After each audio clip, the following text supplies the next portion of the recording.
अस्सलाम वालेकुम। दुरूद शरीफ पढ़ लें।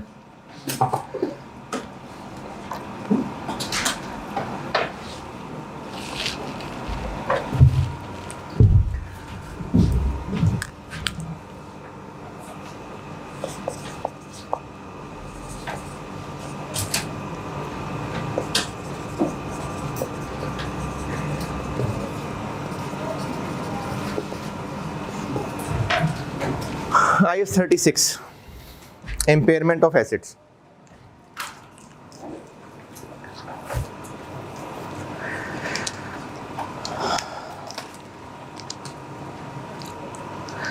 अच्छा, ऑनलाइन वालों के लिए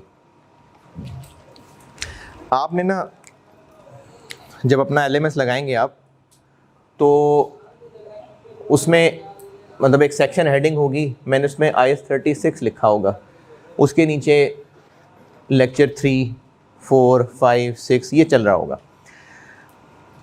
एक तरीका तो ये है कि मैं इसके साथ 3 की डिटेल में लिखूं, ऑनलाइन वालों की बात कर रहा हूँ, कि इस लेक्चर में क्या क्या पढ़ा है। लेक्चर 4 में साथ लिखूं कि इसमें मैंने क्या क्या पढ़ा है, तो ये तो पूरा एक रजिस्टर ही बन जाएगा और रश मच जाएगा। तो आप लोगों को एडवाइस ये है कि आप ना अपने पास लेक्चर को सुन के अपने रजिस्टर के ऊपर एक तो लेक्चर नंबर नोट किया करना, और दूसरा मैंने जो जो पढ़ाया हो, क्योंकि मैंने आपको जो टेक्स्ट पढ़ाना है वो तो किताब से पढ़ाना है। मैंने कल भी बात की थी कि मैं आपको समझाऊंगा, जो न्यूमेरिकल वर्क करना होगा वो बोर्ड पे करूंगा, कॉन्सेप्ट समझा रहा हूँ बोर्ड पे करूंगा, बाकी मैं आपको बुक में से कहूँगा फलाना वाला पैराग्राफ पढ़ ले। वो नोट्स बनाए ही इसलिए हैं कि आप लोग उनको पढ़ें।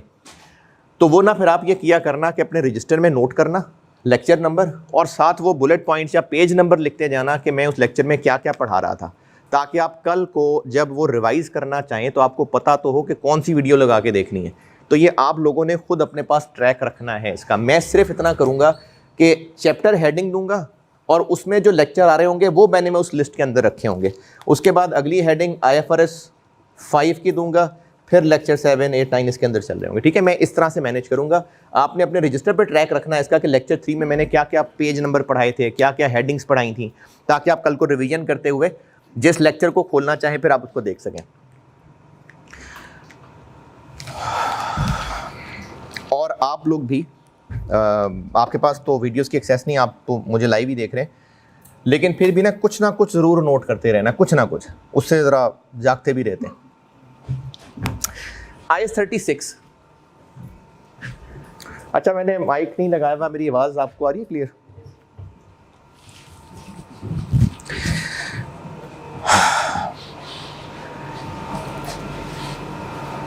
Debtor receivable.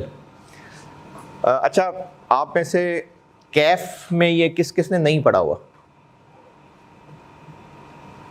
ठीक है, 0 से ही पढ़ा रहा हूं। एक रिसीवेबल है, डेटर से पैसा रिसीवेबल है।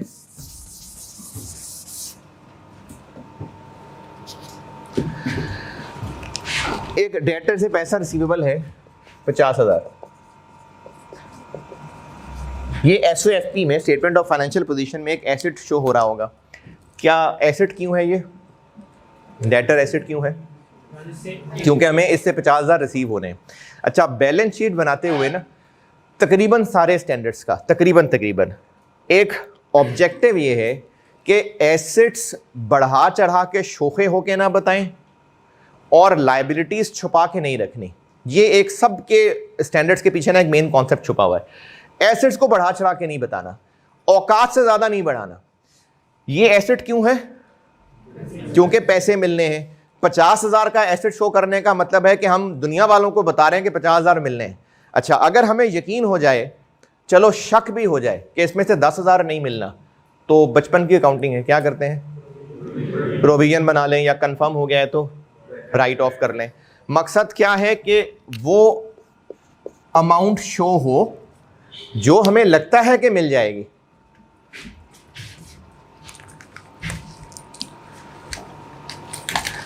ताकि बैलेंस शीट में एसेट उस अमाउंट पे शो हो जो हमें लगता है कि मिल जाएगी, रिसीव हो जाएगी, रिकवर हो जाएगी। क्योंकि एसेट क्या होता है? जिससे नहीं, फ्यूचर बेनिफिट्स मिलने होते हैं। अच्छा, इसी तरह से एक मिसाल, ये भी बचपन में कहीं पढ़ा होगा आपने, इन्वेंट्री एसेट है, किस वैल्यू पे बैलेंस शीट में आता है? लोअर ऑफ कॉस्ट और एनआरवी। अगर इसकी कॉस्ट है 100 मिलियन की और एनआरवी क्या होती है? जबरदस्त, वो तो होती है, होती क्या है? वो इन्वेंट्री जो हमारे पास इस वक्त मौजूद है, इतने की खरीदी थी या बनाई थी, और अब से ऑनवर्ड बेचेंगे तो क्या मिलेगा, ये एनआरवी है। तो अगर हमें इसको बेच के कल को 120 मिल जाएगा तो इसको बैलेंस शीट में 100 मिलियन कहने में कोई हर्ज नहीं है। लेकिन अगर हमें लगता है कि इसकी अब इतनी औकात नहीं रही, बेशक हमें ये 100 की कॉस्ट की थी लेकिन इससे मिलना ही 70 है, तो हम इन्वेंट्री को 70 कर लेते हैं कि इसकी औकात से बढ़ा चढ़ा के नहीं बताना। इसी तरह से कुछ एसेट्स जैसे property plant equipment, intangible assets, इनके बारे में भी एक आईएस बनाया गया है जिसने ये इंश्योर करना है कि उन एसेट्स को बैलेंस शीट में जब शो करें तो अपनी औकात से बढ़ा चढ़ा के नहीं बताना। Property plant equipment year end पे किस वैल्यू पे प्रेजेंट होगा, इसको कौन सा आईएस डील करेगा? Property plant equipment IS 16। IS 16 ने बताना है कि ईयर एंड की कैरिंग अमाउंट कैसे निकालनी है। अच्छा, इनटेंजिबल एसेट किस अमाउंट पे रिपोर्ट होगा, ये किसने बताना है? आईएस 38 ने बताना है। इन्वेस्टमेंट प्रॉपर्टी किस अमाउंट पे शो होगी, किसने बताना है? आईएस 40।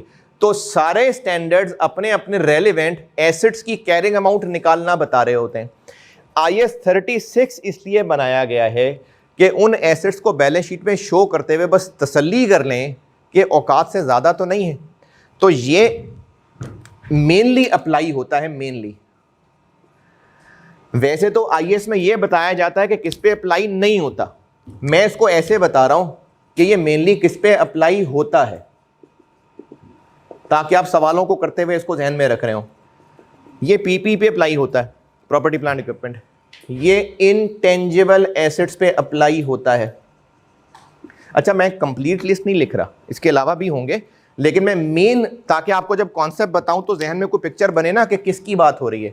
तो मेनली ये पीपी पे अप्लाई होता है, मेनली ये इंटेंजिबल एसेट्स पे अप्लाई होता है, और उस इन्वेस्टमेंट प्रॉपर्टी पे जो कॉस्ट मॉडल पे है। कल मैंने इसका एक रिकैप दिया था। तो इन्वेस्टमेंट प्रॉपर्टी या तो कॉस्ट मॉडल पे होती है या फेयर वैल्यू मॉडल पे होती है। तो अगर इन्वेस्टमेंट प्रॉपर्टी कॉस्ट मॉडल पे है तो उसके ऊपर फिर ये आईएएस अप्लाई हो रहा है। इसकी ज़िंदगी का मकसद क्या है? इसकी ज़िंदगी का मकसद ये है कि जब इन एसेट्स को अपने अपने स्टैंडर्ड्स के मुताबिक एक अमाउंट पे शो करने लगे। कैरिंग अमाउंट क्या होती है? कैरिंग अमाउंट, एसेट की कैरिंग अमाउंट। अब मुझे उम्मीद यही बताएंगे आप। इन्वेंट्री की carrying amount cost minus accumulated एप्शन होती है। कैरिंग अमाउंट क्या होती है? जिस अमाउंट पे वो बुक्स में कैरी हो रहा होता है। तो एसेट जिस अमाउंट पे बुक्स में कैरी हो रहा होता है वो कैरिंग अमाउंट है। तो आईएएस 36 की जिंदगी का मकसद ये है कि जब ये एसेट्स अपने अपने आईएएस के मुताबिक बैलेंस शीट में शो होने लगे तो औकात से बढ़ा चढ़ा के ना बताएं। इसको इंपेयरमेंट टेस्ट करना कहते हैं। ये सारी चीजें अंग्रेजी में लिखी हुई, मैं भी आपको मोटा मोटा कॉन्सेप्ट बता रहा हूं। जैसे अगर एक प्लांट है, आईएएस 16 के मुताबिक उसकी कैरिंग अमाउंट बनती थी 400 मिलियन। आईएएस 36 एक अमाउंट कैलकुलेट करवाएगा, सिखाऊंगा वो, उसको कहते हैं रिकवरेबल अमाउंट। रिकवरेबल अमाउंट नाम से क्या लगता है कि जो अमाउंट इससे अभी रिकवर होनी है। तो वो आईएएस 36 सिखाएगा कैसे कैलकुलेट करनी है। इसकी रिकवरेबल अमाउंट निकाली गई 430। इसकी इंटरप्रिटेशन ये है कि वो प्लांट जो अपने रेलेवेंट आईएएस के मुताबिक आईएएस 16 इतने पे बुक्स में मौजूद है, उससे इतना बेनिफिट मिलता नजर आ रहा है, तो इसको बेफिक्र होके बुक्स में 400 पे रहने दें। लेकिन अगर रिकवरेबल अमाउंट 380 है तो इसका मतलब है कि वो एसेट जो हम 400 का शो करने वाले हैं उससे बेनिफिट हमें 380 मिलता नजर आ रहा है, तो हम एसेट को ओवरस्टेट कर रहे हैं। अक्लमंदी ये है कि इसको कम करके 380 पे रिपोर्ट किया जाए, और ये जो 20 का लॉस है इसको इम्पेयरमेंट लॉस कहते हैं। ये इस आईएस की कहानी है कि एसेट्स जो कि मेनली ये हैं बैलेंस शीट में अपने अपने आईएस के मुताबिक जिस वैल्यू पे रिपोर्ट होने लगे, आईएस 36 सिर्फ ये तसल्ली करने को कह रहा है कि इसकी रिकवरेबल अमाउंट से कंपेयर कर लो भाई। अगर तो रिकवरेबल अमाउंट इससे ज़्यादा है तो ठीक है, अच्छी बात है, जिस अमाउंट को बुक्स में कैरी करने लगे हैं करें, लेकिन अगर रिकवरेबल अमाउंट कम है तो क्या करें? तो एसेट को राइट डाउन करके रिकवरेबल तक ले आएं, और ये जो डिफरेंस है ये इम्पेयरमेंट लॉस है। ये इस आईएस की बेसिक कहानी। इससे रिलेटेड कोई एतराज़, परेशानी, तकलीफ है तो बताएं। पहले पेज पे आएं, बुक में चैप्टर टेक्स्ट पहले पेज पे आएं।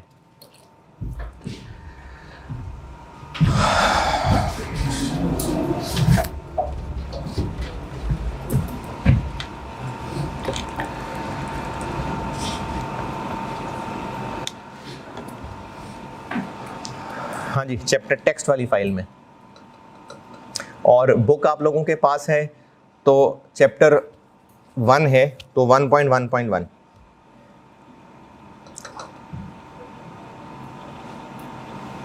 पहुंचे। सबसे टॉप पे स्कोप। ये इम्पॉर्टेंट है कि आपको ये चीज़ें याद रहें, ये सवालों में आएंगे तो उसकी इम्पोर्टेंस बताऊंगा। इन एसेट्स पे ये अप्लाई नहीं होता, ये आईएस 36 इन एसेट्स के लिए नहीं है, इन्वेंट्री के लिए ये नहीं है। क्यों? क्योंकि उसका आईएस 2 खुद बता देगा क्या करना है। अच्छा, आईएस 2 नहीं है आपके लेवल पे, बहुत बच्चों की चीज़ है। कॉन्ट्रैक्ट एसेट्स, ये मैंने आपको आईएफआरएस 15 में एक चीज़ पढ़ानी है। कॉन्ट्रैक्ट एसेट होता है, आप इसको डेटर की तरह की चीज़ समझ लें। कॉन्ट्रैक्ट एसेट ये आईएफआरएस 15 में बताऊंगा, उस पर ये नहीं लगता। डेफर्ड टैक्स एसेट एक चीज़ होती है, ये आपने कैफ में भी पढ़ा होगा, बहरहाल पढ़ाना है मैंने, उस पर ही आईएस नहीं लगता। आईएस 19 ये मैंने पढ़ाना है 1-2 टॉपिक्स के बाद, उसमें भी कुछ एसेट्स हैं तो उस पर ये नहीं अप्लाई होता। फाइनेंशियल एसेट्स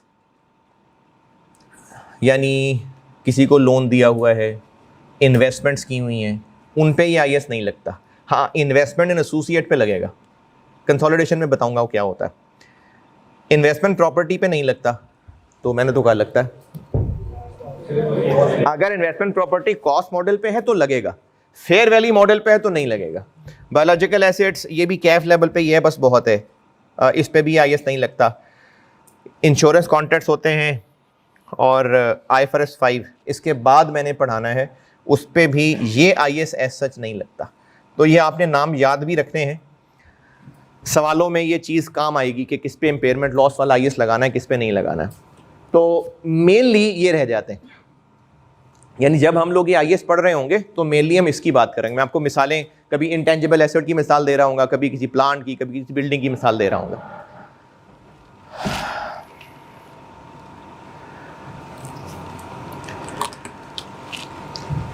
रिकवरेबल अमाउंट क्या होती है, इस पे आते हैं। अच्छा, इस कंपैरिजन का मकसद क्या है कि एसेट को ओवरस्टेट नहीं करना, उससे मिलने वाले बेनिफिट्स अगर कैरिंग अमाउंट से ज़्यादा है तो अच्छी बात है, अगर कम है तो हमें उसको रिड्यूस कर लेना चाहिए। रिकवरेबल अमाउंट क्या होती है? रिकवरेबल अमाउंट होती है कि हमें इस प्लांट से फ्यूचर बेनिफिट्स क्या मिलेंगे। फ्यूचर बेनिफिट्स 2 शक्लों में मिल सकते हैं। प्लांट खरीदने का मकसद बेचना होता है, बिल्डिंग खरीदने का मकसद तुमको बेचना है, उसको फिर यूज़ करना होता है। तो पीपी प्लांट की मिसाल ले लेता हूँ, बिल्डिंग की मिसाल ले लेता हूँ। इससे बेनिफिट लेने के 2 रास्ते हैं, या तो इसको इस्तेमाल करें तो बेनिफिट्स मिलेंगे, और चलो अगर नहीं भी इस्तेमाल करना तो एक रास्ता तो खुला ही है, बेच दें। ये 2 रास्ते हैं, एक को कहते हैं वैल्यू इन यूज़, वो भी पढ़ाता हूँ भी तफसील से, और एक रास्ते को कहते हैं fair value less cost to sell. ये दोनों भी हम एक एक करके पढ़ते हैं। इन दोनों में से हायर को रिकवरेबल अमाउंट कहते हैं। मैं पेज 1 पे हूँ, मिड से तकरीबन नीचे पॉइंट नंबर 1 और 2 बता दिया आपको।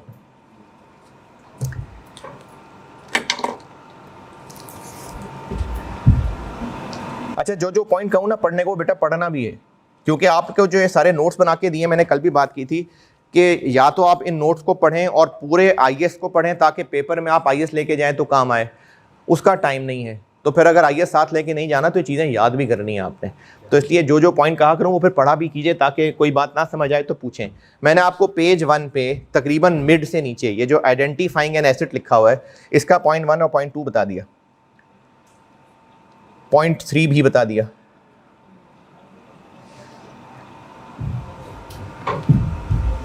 पॉइंट 1, 2, 3 पढ़ लें।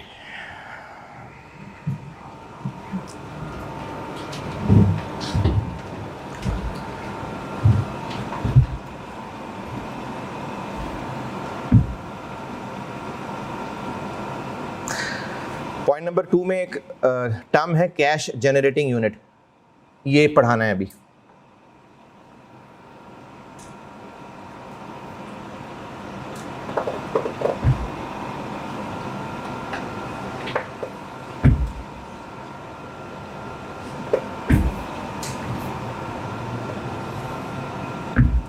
हाँ जी, अगर कैरिंग अमाउंट रिकवरेबल अमाउंट से ज़्यादा है तो फिर ये कहा जाता है कि एसेट इम्पेयर्ड है, और जो डिफरेंस है वो इम्पेयरमेंट लॉस है।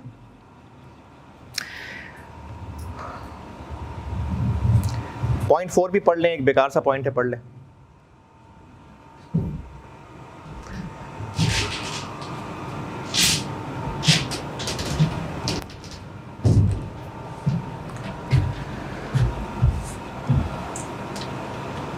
कि अगर किसी एसेट का इम्पेयरमेंट टेस्ट किया जा रहा होगा ना, अभी बताता हूँ कि टेस्ट करने कब करते हैं, तो हो सकता है कि एसेट की useful life, residual value, depreciation method, इसका एस्टीमेट चेंज करना पड़ जाए। चाहे ये इम्पेयर ना भी हुआ फिर भी हो सकता है चेंज करना पड़े, लेकिन इसकी कोई खास एग्जाम सिग्निफिकेंस नहीं है। Point 1, 2, 3, 4 done. हाँ जी, ओके जी। क्योंकि बायोलॉजिकल एसेट का IAS 41 ना उसको कहता है आप उसको फेयर वैल्यू पे हर ईयर एंड पे मेजर करें। IAS 41 में ना है ये रूल कि बायोलॉजिकल एसेट्स हर ईयर एंड पे फेयर वैल्यू नहीं, fair value less cost to sell एक चीज़ होती है, उस पर रिकॉर्ड करना होता है। तो जब वो उसको हर साल अपडेट करवा ही लेगा फेयर वैल्यू पे, तो फिर इसकी ज़रूरत ही नहीं पड़ती।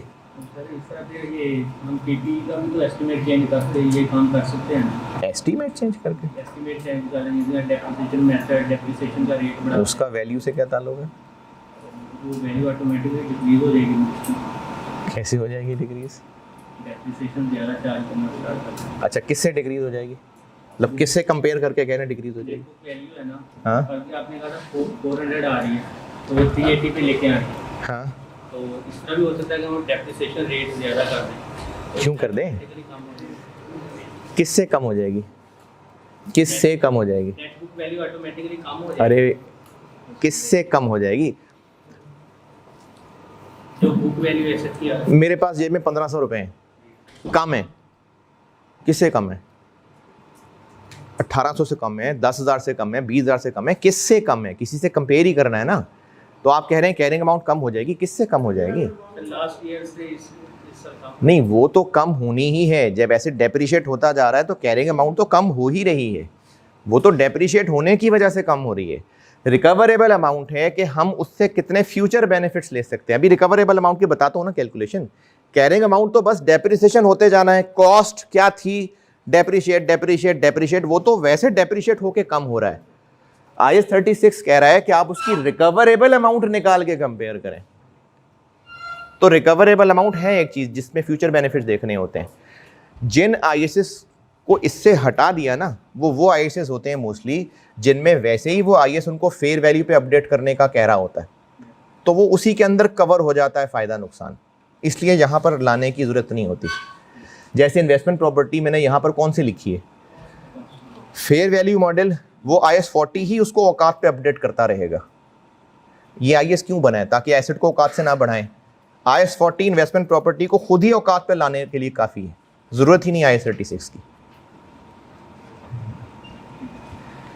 पेज 2 पे आए, पेज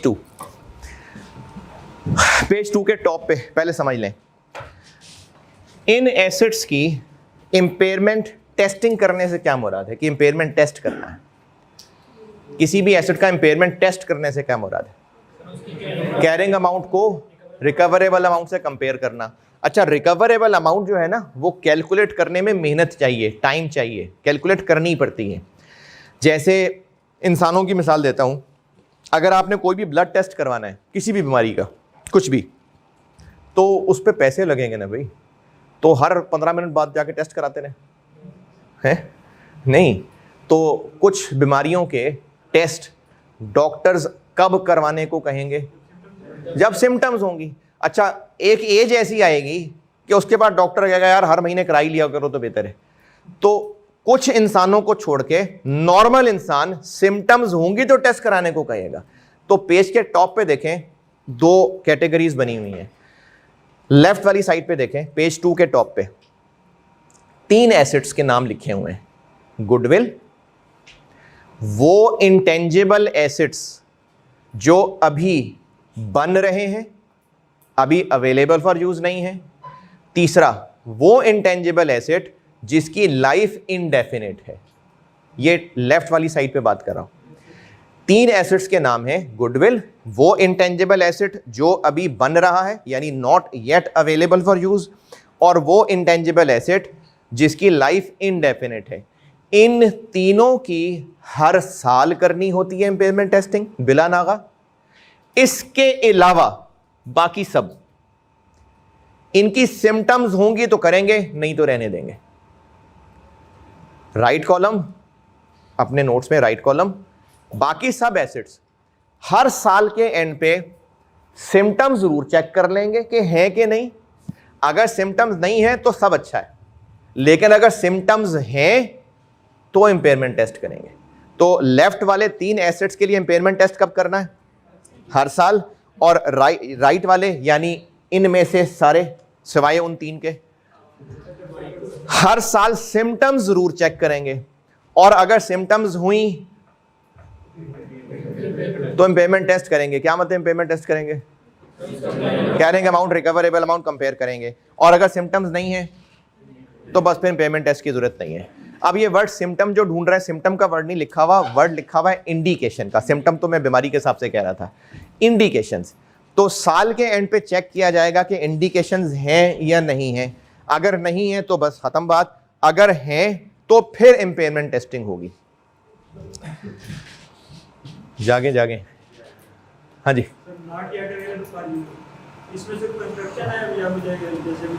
नहीं, इंटेंजिबल एसेट, इंटेंजिबल एसेट बन रहा है, सॉफ्टवेयर अभी बन रहा है, अभी डेवलप हो रहा है। हाँ जी।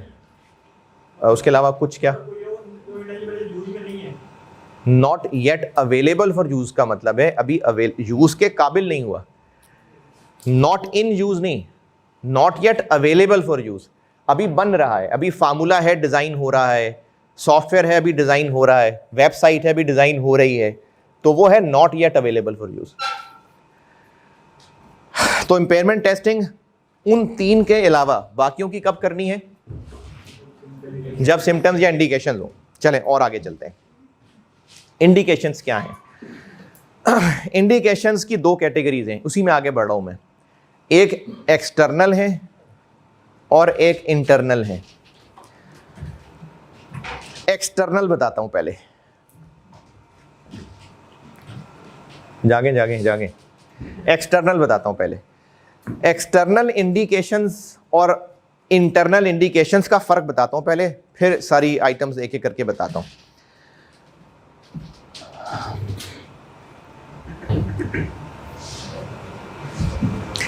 अगर एक स्टूडेंट अच्छा नहीं पढ़ रहा और उसके अब्बा जी उसकी फीसें दिए जा रहे हैं, तो अब्बा जी को कैसे पता चलेगा कि बच्चा अच्छा नहीं कर रहा है? जब रिजल्ट आएगा तो पता चलेगा। और टीचर शिकायत कर सकते हैं, स्कूल कॉलेज से शिकायत आ सकती है, हमसायों से शिकायत आ सकती है। अच्छा, ये जो शिकायतें पहुंच रही हैं ये उनको एक्सटर्नल सोर्सेज से पहुंच रही हैं, और एक अब्बा जी को खुद ही नजर आ गया कि बच्चा हरकतें क्या कर रहा है। अब उनको खुद ही पता चल गया कि बच्चा ठीक नहीं है, ये उनको इंटरनली ही पता चल गया, किसी और से नहीं पता चला। तो एसेट की रिकवरेबल अमाउंट, रिकवरेबल अमाउंट क्या होती है? अगर कैलकुलेशन की बात करें तो higher of fair value less cost to sell और वैल्यू इन यूज। और वैसे कॉन्सेप्चुअली बात करें तो इससे जो अभी बेनिफिट्स मिलने हैं यानी फ्यूचर, ये जितने भी पॉइंट्स हैं इन सब के पीछे एंड ऑब्जेक्टिव ये है, एंड कहानी ये है कि जब कंपनी को ये लग गया कि एसेट में अब वो बात नहीं रही, अब इससे वो बेनिफिट्स नहीं मिलेंगे जो हमने सोचे थे, तो ये एक इंडिकेशन है इम्पेयरमेंट की। इन सारी ये जो 6, 7, 8 पॉइंट लिखे हुए हैं इन सब के पीछे एंड कहानी एक ही है कि जब कंपनी को ये एहसास हो गया कि अब एसेट में वो बात नहीं है, अब वो बेनिफिट नहीं मिलते नजर आ रहे, तो ये एक इंडिकेशन है। या तो वो मोहल्ले वाले बता देंगे या हमें खुद पता चल जाएगा। तो जो बाहर वाली दुनिया से पता चलेगा वो एक्सटर्नल इंडिकेशंस, और जो कंपनी को खुद पता चल जाएगा वो इंटरनल। जैसे एक्सटर्नल बताता हूं, एक मशीन है जिससे हम प्रोडक्ट ए बनाया करते हैं। उस मशीन की प्रोडक्ट ए नहीं, मशीन की, हमारे पास एक मशीन है, उससे प्रोडक्ट ए बना के बेचते हैं। उस मशीन की मार्केट में वैल्यू अचानक गिरनी शुरू हो गई। हमारे पास एक मशीन है एसेट, उससे हम प्रोडक्ट ए बना के बेचते हैं। मशीन की मार्केट वैल्यू मार्केट में अचानक ही गिर गई।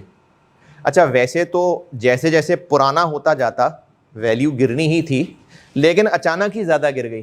क्या वजह हो सकती है? कोई नया मॉडल मशीन का आ चुका है। अच्छा, अब इसकी और कहानी जोड़ते हैं। अगर कोई नया मॉडल आ गया है तो यकीनन वो शायद बेहतर प्रोडक्ट बना लेता होगा, शायद वो प्रोडक्ट अब सस्ते में बना लेता होगा। कंपेटिटर्स के पास अब वो मशीन आने लग गई है, हो सकता है वो बेहतर क्वालिटी का प्रोडक्ट बनाना शुरू कर दें, हो सकता है वो सस्ते में बनाना शुरू कर दें, प्राइस कम कर लें। इसका मतलब अब हमारा प्रोडक्ट ए शायद उतना महंगा ना बिक सके, अब हमारी इस मशीन से शायद उतने बेनिफिट्स ना आ सकें। तो ये एक इंडिकेशन है, ये पॉइंट नंबर 1 में लिखा हुआ इंडिकेशंस एक्सटर्नल ए एक्सटर्नल इंफॉर्मेशन में पॉइंट नंबर ए बता दिया कि जो प्लांट है उसकी वैल्यू इतनी गिर गई जितना हमने सोचा भी नहीं था। अच्छा, वैल्यू तो डाउन होनी ही थी। क्यों डाउन होनी थी? क्योंकि मशीन ने पुराना होना था, as a passage of time पुरानी वैल्यू की गर्म होनी थी, उससे भी ज्यादा गिर गई है, तो यकीनन कोई टेक्नोलॉजी बदली होगी। ये पॉइंट ए। अच्छा, पढ़ने वाली चीजें जल्दी जल्दी पढ़िएगा ताकि आप टेक्निकल चीजों पे आएं और जागें। पॉइंट ए,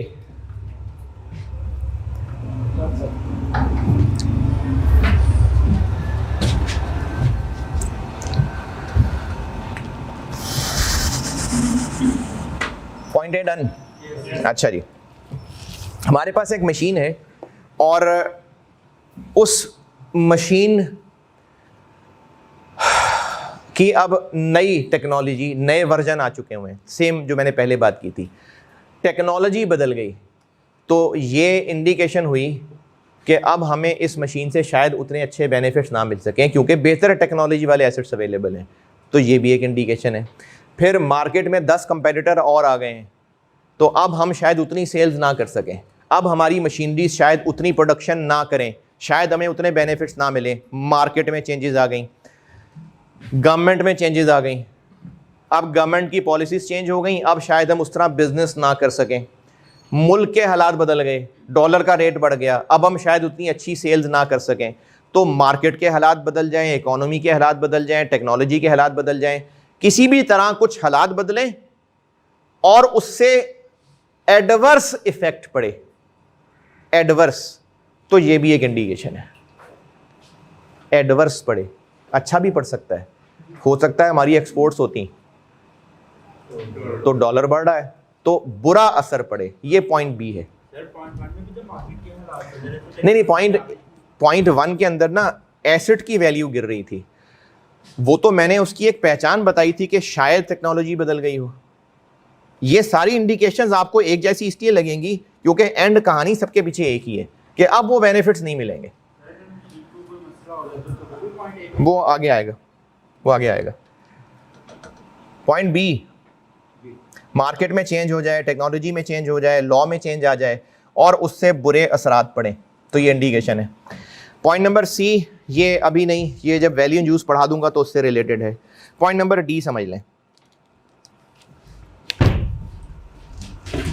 अच्छा, IAS पढ़ाते हुए जिन पॉइंट्स का ज़्यादा ताल्लुक होगा ना न्यूमेरिकल सवालों से या एग्ज़ाम के सवालों से, मैं उन पे फिर ज़्यादा झंझोड़ भी रहा हूँ आपको।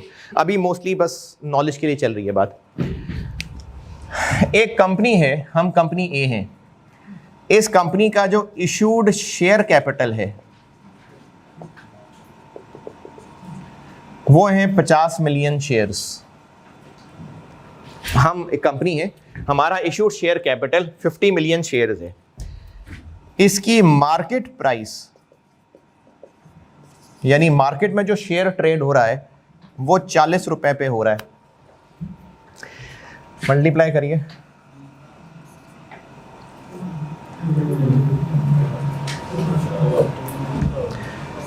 $2 बिलियन है, 2 बिलियन है ना।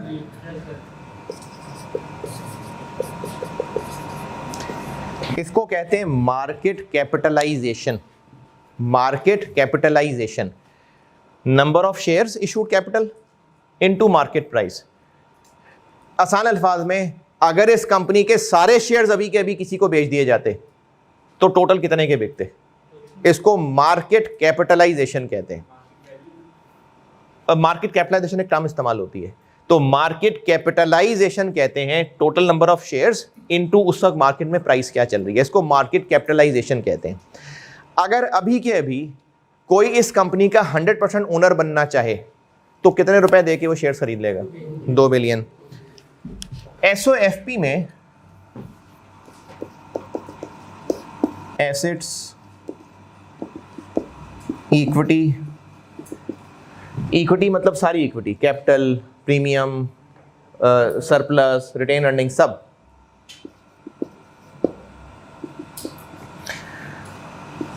$2.6 बिलियन इक्विटी बैलेंस शीट में रिपोर्ट हो रही है। बैलेंस शीट में जो वैल्यूज आ रही होती हैं क्या कहते हैं उनको, अभी कुछ देर पहले बात हुई थी, कैरिंग अमाउंट। इस कंपनी की इक्विटी की कैरिंग अमाउंट कितनी है, 2.6 बिलियन। यानी बुक्स के मुताबिक ओनर इतने रुपए के मालिक हैं, जबकि मार्केट क्या औकात बता रही है कंपनी की। तो इसका मतलब है कि बुक्स में वैल्यू असल औकात से ज्यादा शो हो रही है, तो यकीनन एसेट्स भी बढ़ा चढ़ा के शो हो रहे होंगे। ये पॉइंट नंबर डी लिखा हुआ है। एक्सटर्नल सोर्सेस का पॉइंट नंबर डी, कि अगर कंपनी के नेट एसेट्स यानी इक्विटी की कैरिंग अमाउंट मार्केट कैपिटलाइजेशन से ज्यादा है तो इसका मतलब कंपनी अपनी हैसियत से ज्यादा वैल्यूज बुक्स में शो कर रही है, तो ये भी एक इंडिकेशन है। ये पॉइंट नंबर डी में लिखा हुआ है, carrying amount of net assets is more than its market capitalization.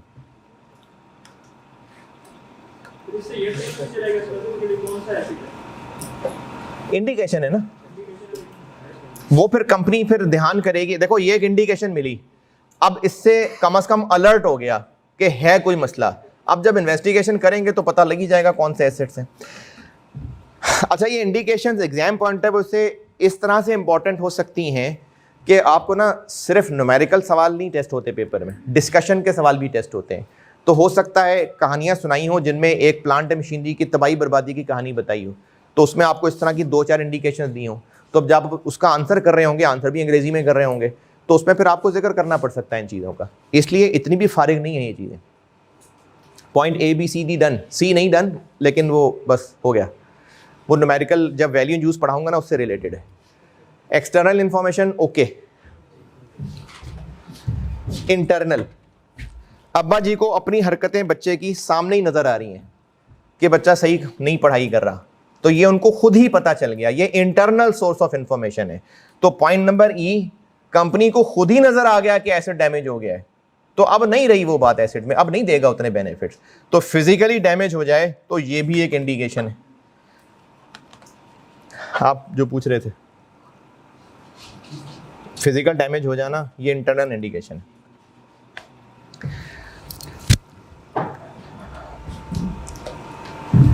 एक ट्रांसपोर्ट कंपनी, और उसने एक बस खरीदी जो लाहौर से कराची के रूट पे चला दी, लग्जरी बस थी।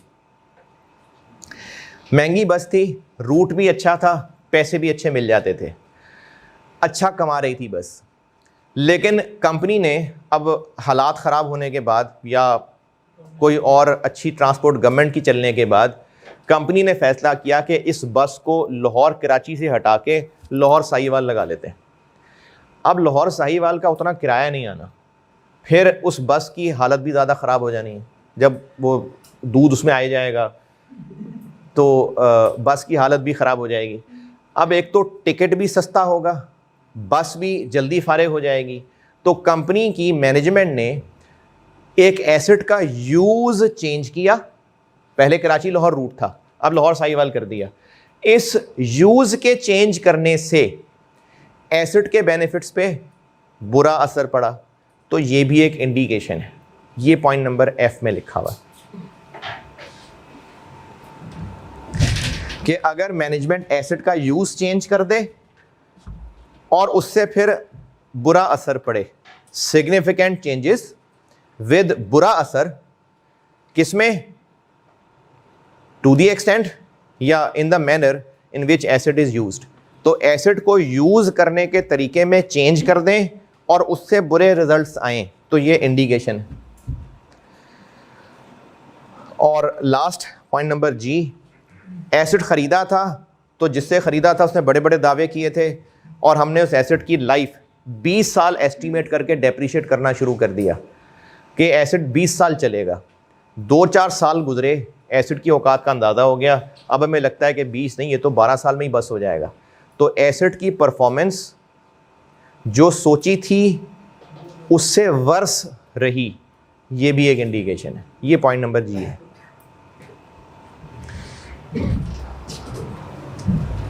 Economic performance of asset worse than expected. तो ये हमें सब खुद ही पता चल रहा है जी।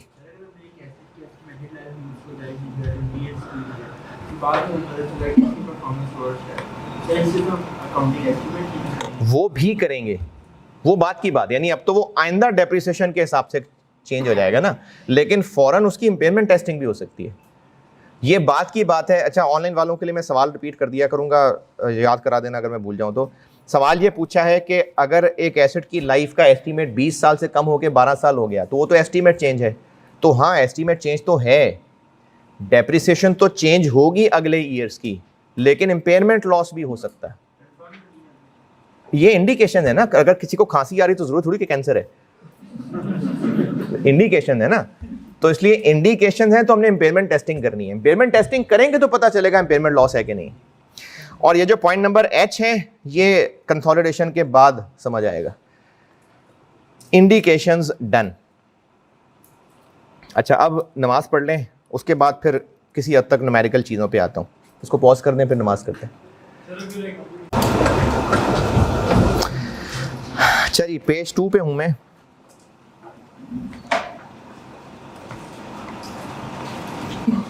इंडिकेशन बता रहा था, उसमें मैंने ए से लेके जी तक बता दिया। और जो पॉइंट नंबर एच है, ये कंसोलिडेशन के बाद। पेज 2 पे मैं और आगे बढ़ रहा हूं। रिकवरेबल अमाउंट अब कैलकुलेट करते हैं। उससे पहले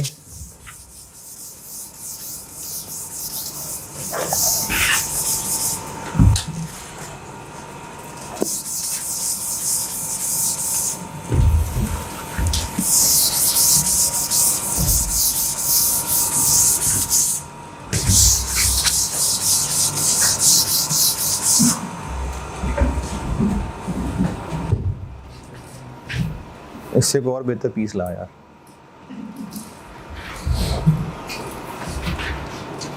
इससे चाहे तो हाथ से मैं डालूं।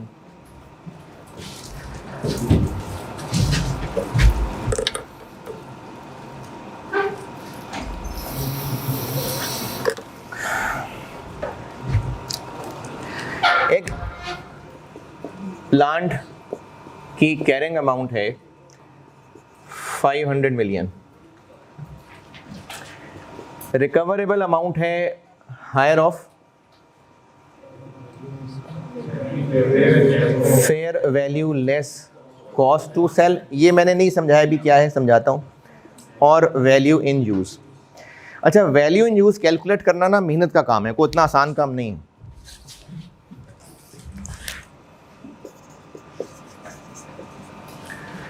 यार ये देखना, मैं इसमें व्यू से आउट तो नहीं हो गया? ये नजर आ रहा है बेटे? ठीक है ठीक है ठीक है। इसकी कैरिंग अमाउंट 500 मिलियन है, fair value less cost to sell 520 million है। वैल्यू इन यूज कैलकुलेट करें या रहने दें? हाँ जी, नहीं करेंगे तो बुरा नहीं लगेगा, ये मसला नहीं है। करें कैलकुलेट के रहने दें?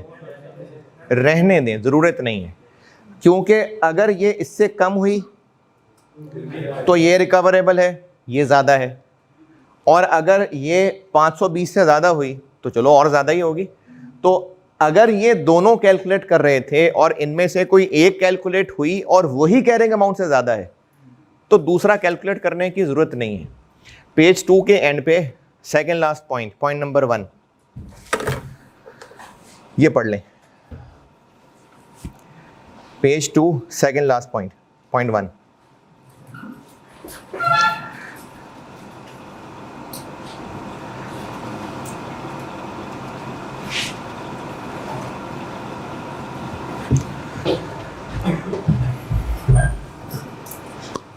हाँ जी, पॉइंट 1 ओके।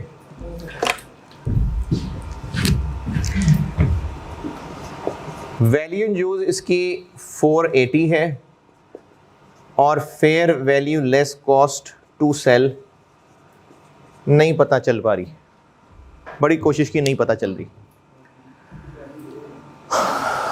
हाँ जी, तो इसी से काम चला लेंगे। वैल्यू इन यूज मैंने भी आपको समझानी है, अभी सिर्फ नामों से जो पता चल रहा है वो बता रहा हूं। Fair value less cost to sell होती है कि अगर ये अभी बेचें तो कितने का बिकेगा, और वैल्यू इन यूज होती है कि इसको अगर यूज करें, वैल्यू इन यूज के इसको यूज करने में क्या वैल्यू छिपी है। तो प्लांट खरीदने का मेन मकसद बेचना था कि इस्तेमाल करना था? तो बस ठीक है, इस्तेमाल करने वाला बेनिफिट पता चल रहा है, ये ना भी हो खैर है, इसी से काम चला लेंगे। Last point, page 2 last point.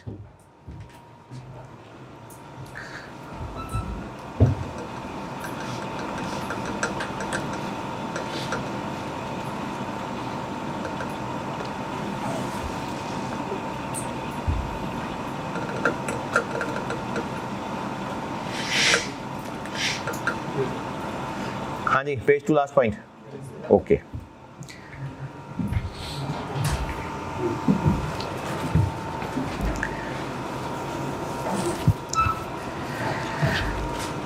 Value in use होती है कि एसेट को अगर यूज किया तो कितना बेनिफिट मिलेगा। कैसे कैलकुलेट होगा बताता हूं,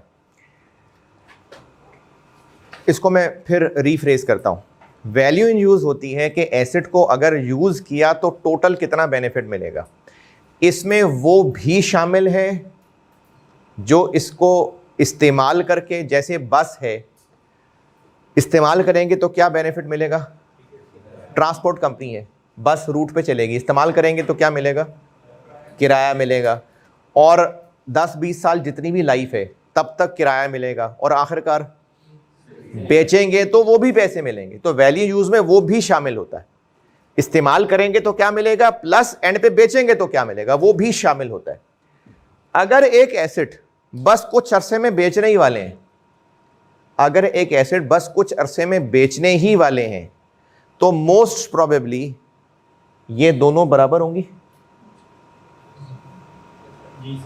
दोबारा, fair value less cost to sell क्या क्या लगता है, अभी जितना भी बताया, अभी बेचेंगे तो कितने मिलेंगे, और वैल्यू यूज मैंने बताया कि यूज करेंगे तो यूज करते करते क्या मिलेगा, प्लस एंड पे बेचेंगे तो क्या मिलेगा। अगर एक एसेट बस कुछ अरसे में बेचने ही वाले हैं तो वैल्यू इन यूज में वही आ रहा होगा जो बेच के मिलना है, और fair value less cost to sell ये भी वही है। तो मोस्ट प्रोबेबली ये दोनों बराबर होंगे। तो अगर ये दोनों लग रहा है कि बराबर हैं, तो वैल्यू इन यूज निकालने पे टाइम ना जाया करें। अगर एक एसेट बस तकरीबन बेचना ही है तो मैनेजमेंट को लगता है दोनों बराबर हैं, अगर ये कैलकुलेट कर ली है तो इसको रहने दें, टाइम ज़ाया ना करें। अगर लगता है कि दोनों बराबर हैं और ये कैलकुलेट कर ली है तो इसको कैलकुलेट करने में टाइम ज़ाया ना करें, इसी से काम चल जाएगा। लेकिन अगर ऐसा नहीं है, यानी एसेट नहीं बेचना, करना है यूज़। अभी मैंने इससे थोड़ी देर पहले एक बात की थी, पिछले पेज का लास्ट पॉइंट, कि वैल्यू इन यूज़ पता है और fair value less cost to sell नहीं पता, तो वैल्यू इन यूज़ से काम चल जाएगा। अब मैं कह रहा हूं कि अगर वैल्यू इन यूज़ नहीं पता तो इससे काम नहीं चलेगा। ये 3 बातें की हैं मैंने, दोबारा करता हूं। पहली बात मैंने ये की कि वैल्यू इन यूज़ पता है, fair value less cost to sell नहीं पता। पहली बात मैंने की है, वैल्यू इन यूज़ पता है, fair value less cost to sell नहीं पता, तो क्या करें, वैल्यू इन यूज़ से काम चला लें। दूसरी बात मैं स्किप कर रहा हूं, तीसरी बात मैं ये कर रहा हूं कि fair value less cost to sell पता है, वैल्यू इन यूज़ नहीं पता, तो इससे काम नहीं चलेगा, हमें कोई और हल करना पड़ेगा। यार ये तो ऐसा कर रहा है, ठीक ठीक।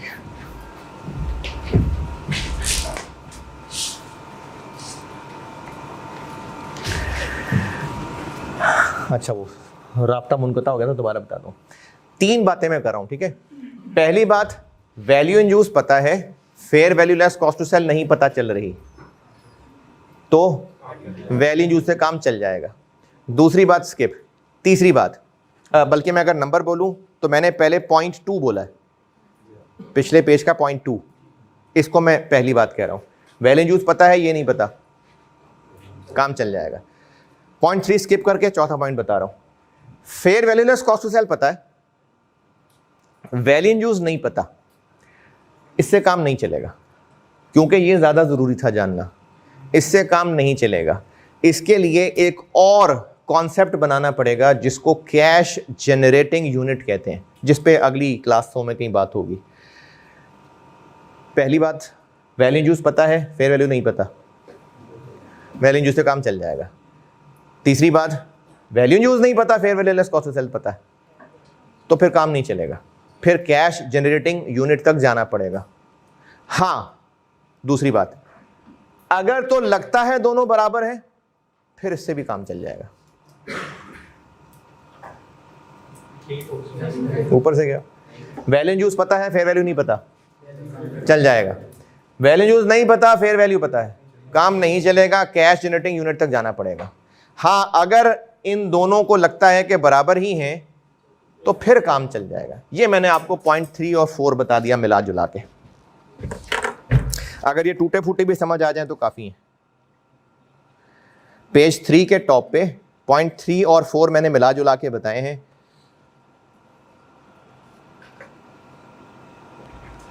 टूटे फूटे भी आ जाए समझ तो काफ़ी है।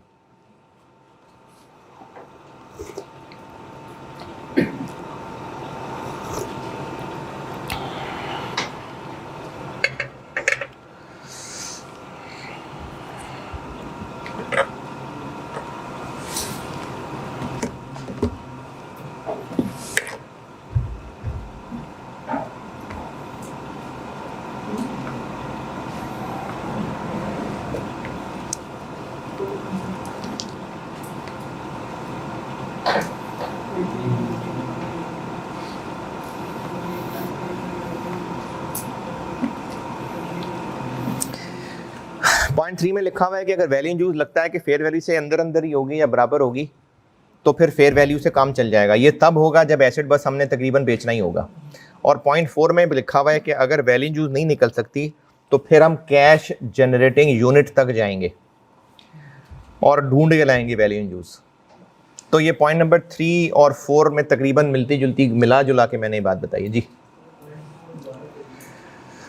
किधर है, कौन है? अच्छा, ये जो मोटी मोटी बात बताइए समझ आ गई, काफ़ी है वैसे, लेकिन चलो मैं ट्रांसलेट कर देता हूँ। पॉइंट नंबर 4 में लिखा हुआ है अगर रिकवरेबल अमाउंट नहीं निकल सकती, क्यों नहीं निकल सकती? ये जो इसके बाद बात लिखी है ना, because it does not generate cash in flows that are largely independent of those. ये जब कैश जनरेटिंग यूनिट समझाने लगूंगा तो इसकी ट्रांसलेशन बताऊंगा। इस जुमले का कंक्लूजन ये है कि वैल्यू इन यूज नहीं निकल सकती। ये जो पूरी डेडलाइन है ना, because it does not generate cash inflows that are largely independent of those from other assets और ग्रुप ऑफ एसेट्स, इस डेडलाइन का मतलब है कि वैल्यू इन यूज नहीं निकल सकती। देन हम recoverable amount cash generating unit की निकालेंगे, यानी फिर उस एसेट की वैल्यू इन यूज नहीं निकल सकती, हम कैश जनरेटिंग यूनिट नाम की एक चीज है फिर वहां तक जाएंगे, वो अगली क्लासों में बताऊंगा कि वो क्या होता है। तो इसलिए मैंने इसकी ज़्यादा तफसील इसलिए नहीं बताई, ये लाइन का मतलब अभी समझाना है। लुबे लुबाब बता दिया कि इन 3 पॉइंट्स का क्या मकसद है। चलें अब ना न्यूमेरिकल पे आते हैं, इसी पेज पे आगे बढ़े। Fair value less cost to sell निकालना सिखाता हूँ। रिकवरेबल अमाउंट निकालनी है तो वो होगी lower of higher of fair value less cost to sell और वैल्यू इन यूज। हम खड़े हैं 30 जून 22 पे, ईयर एंड है, और एक एसेट, एक प्लांट है जो हमारी बुक्स में आज 250 मिलियन पे कैरी हो रहा है। ये इसकी गुजरी हुई लाइफ है, ये इसकी आने वाली लाइफ है। 250 कैरिंग अमाउंट की इंटरप्रिटेशन ये है कि हमारी बुक्स में इस वक्त ये एसेट 250 पे है। Fair value less cost to sell, इसमें 2 चीजें हैं, एक फेयर वैल्यू और एक cost to sell. Fair value, वैसे तो फेयर वैल्यू एक पूरा स्टैंडर्ड है, आखिर में कहीं पढ़ाऊंगा जाके। फिलहाल आसान अल्फाज में मार्केट वैल्यू, आल्दो के ये मार्केट वैल्यू सिर्फ नहीं है, मार्केट वैल्यू फेयर वैल्यू निकालने का एक तरीका है, लेकिन अभी जब तक फेयर वैल्यू में आपको प्रॉपर IFRS 13 नहीं पढ़ाता तब तक आप उसको मार्केट वैल्यू कह सकते हैं। तो फेयर वैल्यू यानी मार्केट वैल्यू, और वो भी क्या, बेचेंगे तो कितने का बिकेगा। कॉस्ट टू सेल नाम से क्या लगता है कि हमें उसकी कॉस्ट क्या पड़ी थी, cost of sale, cost to sell, बेचेंगे तो क्या खर्चा होगा। अच्छा, इसको मैं एक और तरीके से बोलता हूं, पहले मैं पिछला जुमला रिपीट करता हूं। कॉस्ट टू सेल का मतलब है कि बेचेंगे तो क्या खर्चा होगा, इसको मैं एक और एंगल से बोल रहा हूं, बेचेंगे तो ये खर्चा होगा, नहीं बेचेंगे तो नहीं होगा। इसके लिए एक अंग्रेजी का वर्ड इस्तेमाल होता है इंक्रीमेंटल। तो फेयर वैल्यू मतलब अगर अभी बेचें तो कितने का बिकेगा, कॉस्ट टू सेल अगर बेचेंगे तो क्या क्या खर्चा करना पड़ेगा, और नहीं बेचेंगे तो नहीं करना पड़ेगा, वो होगी कॉस्ट टू सेल। यानी वो इंक्रीमेंटल खर्चे जो बेचेंगे तो होंगे, तो जितने का बिकेगा माइनस बेचने के लिए क्या क्या खर्चा होगा, इसका नेट आंसर होता है fair value less cost to sell. Page 2 पे हूं मैं, नहीं 3 पे पेज 3 पे हूं। पॉइंट नंबर 4 के नीचे heading fair value less cost to sell, इसका पॉइंट नंबर 1 पढ़ लें। है तो ये डेफिनेशन प्रॉपर, लेकिन टूटा फूटा मतलब यही है, fair value is the price that would be receive to sell an asset, sell an asset, not purchase an asset.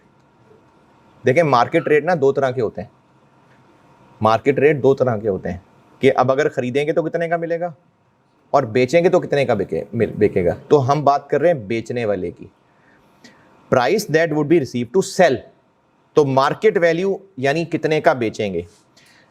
In an orderly transaction यानी फेयर ट्रांजैक्शन, ऑर्डरली, सब तरतीब से अच्छी तरह इन ऑर्डर हो, कोई मजबूरियां इन्वॉल्व ना हो, बिटवीन मार्केट पार्टिसिपेंट्स यानी बायर और सेलर।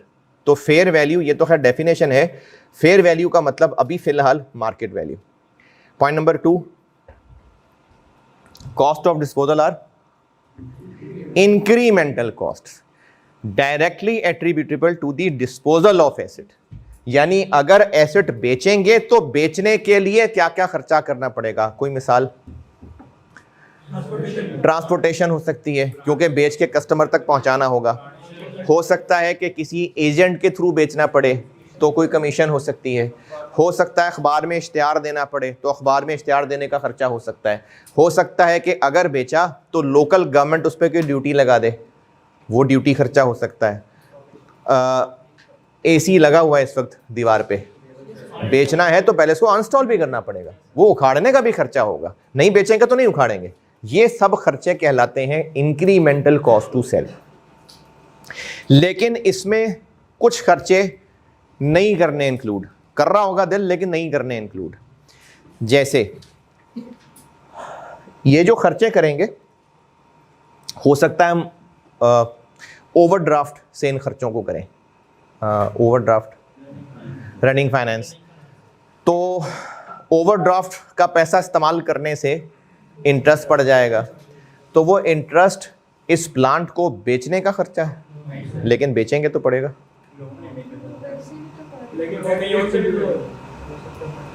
क्या देखें, बेचेंगे तो वो खर्चा करेंगे ना, तो इंटरेस्ट पड़ तो बेचने के लिए रहा है, लेकिन वो प्लांट बेचने का खर्चा नहीं है, वो हमारे पास पैसे ना होने का खर्चा है। अगर हमारे पास पैसा होता फिर तो ना पड़ता इंटरेस्ट, तो वो बेचने का खर्चा नहीं है, इसलिए इंटरेस्ट नहीं है कॉस्ट टू सेल। इसी तरह से अगर इस एसेट को बेचेंगे तो इस पे प्रॉफिट ऑन डिस्पोजल हो सकता है, प्रॉफिट हो सकता है, तो टैक्स वाले आ जाएंगे, इनकम टैक्स लगा देंगे, तो वो income tax cost to sell है, लेकिन बेचेंगे तो होगा। असल में ना एक एक आइटम नहीं टैक्स हो रही होती, पूरे बिजनेस का प्रॉफिट टैक्स हो रहा होता है। क्या पता पूरा बिजनेस पे टैक्स ही ना लगता हो, क्या पता पूरा बिजनेस लॉसेस में हो, तो इसलिए इस पे पड़ने वाला इनकम टैक्स उसको नहीं कहना कॉस्ट टू सेल। और अगर खर्चे करने के लिए रनिंग फाइनेंस यूज किया हो और उस पर इंटरेस्ट पड़े, उसको भी कॉस्ट टू सेल नहीं कहना। ये आपको मैंने पॉइंट 2 बता दिया। ये जो बोल्ड करके लिखा हुआ है पॉइंट 3 में, इसके अलावा पॉइंट 3 भी बता दिया।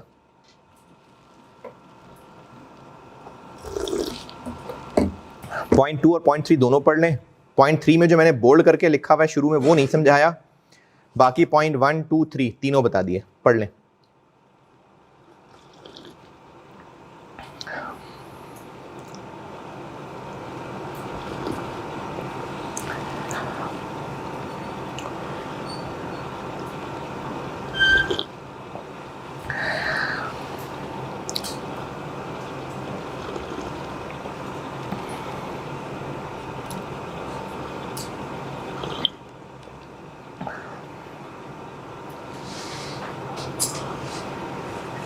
हाँ जी, पढ़ लिया, कुछ नहीं पूछना।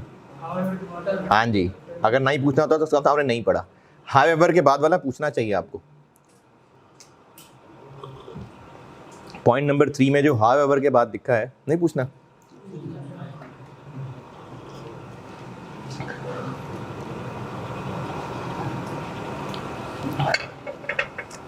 अच्छा चलें, थोड़ा थोड़ा करके चलते हैं।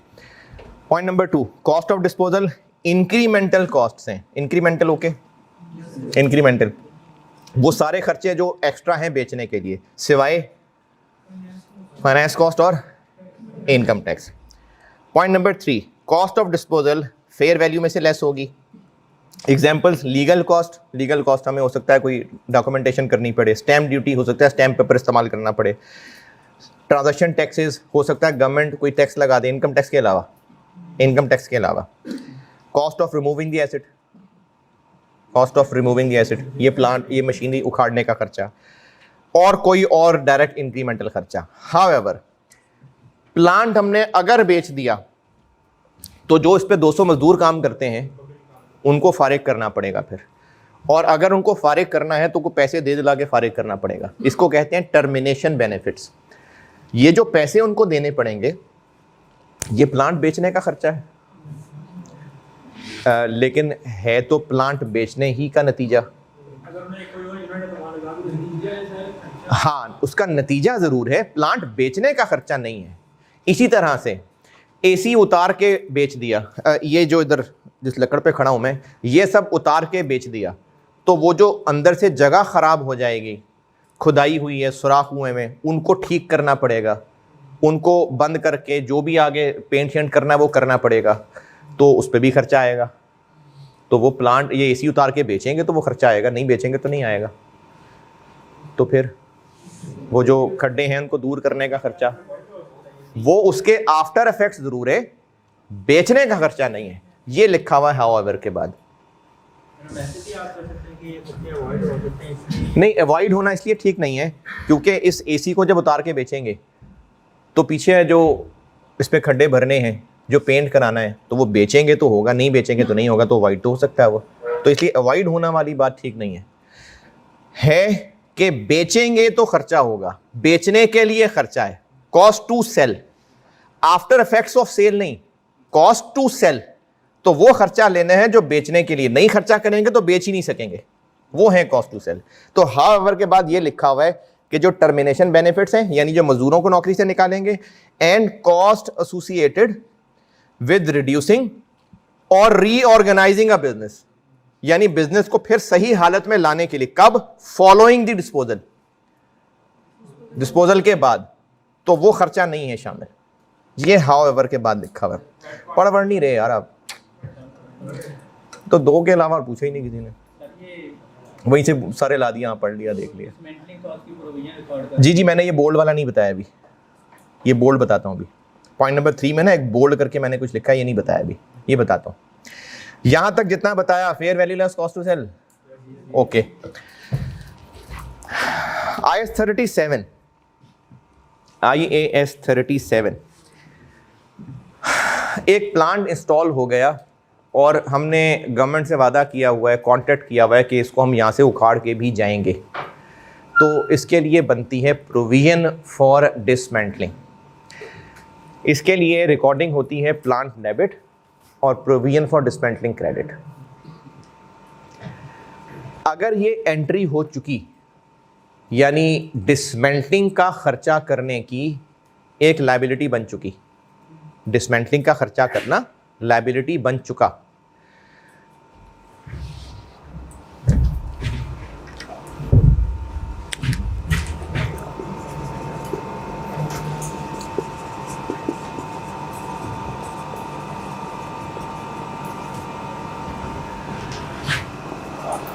$20 मिलियन की हम डिसमेंटलिंग की ऑलरेडी प्रोविजन बना चुके हुए हैं।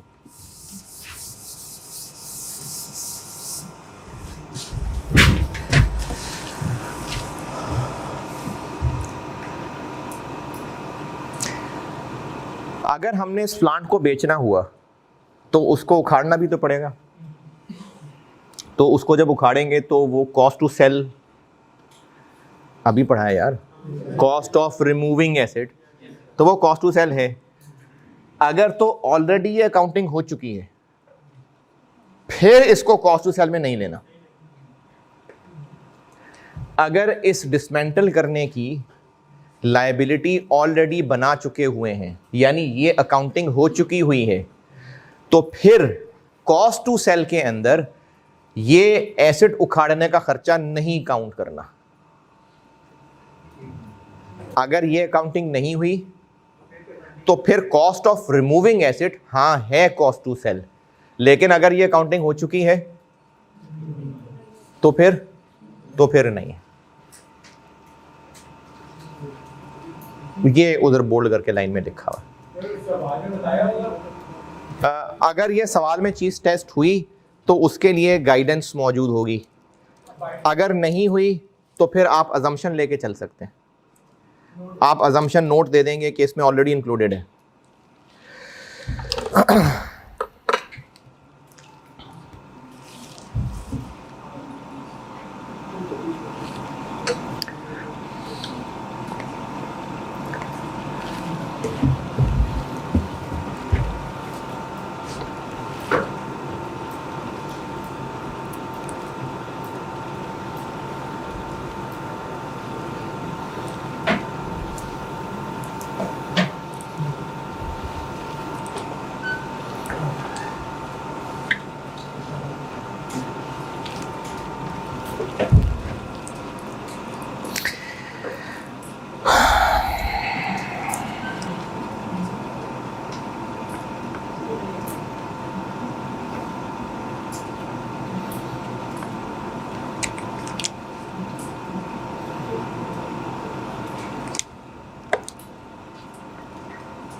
चलें, fair value less cost to sell की डिस्कशन पे ना बस मैं लेक्चर 3 क्लोज करके तो अब लेक्चर 4 लगाता हूँ।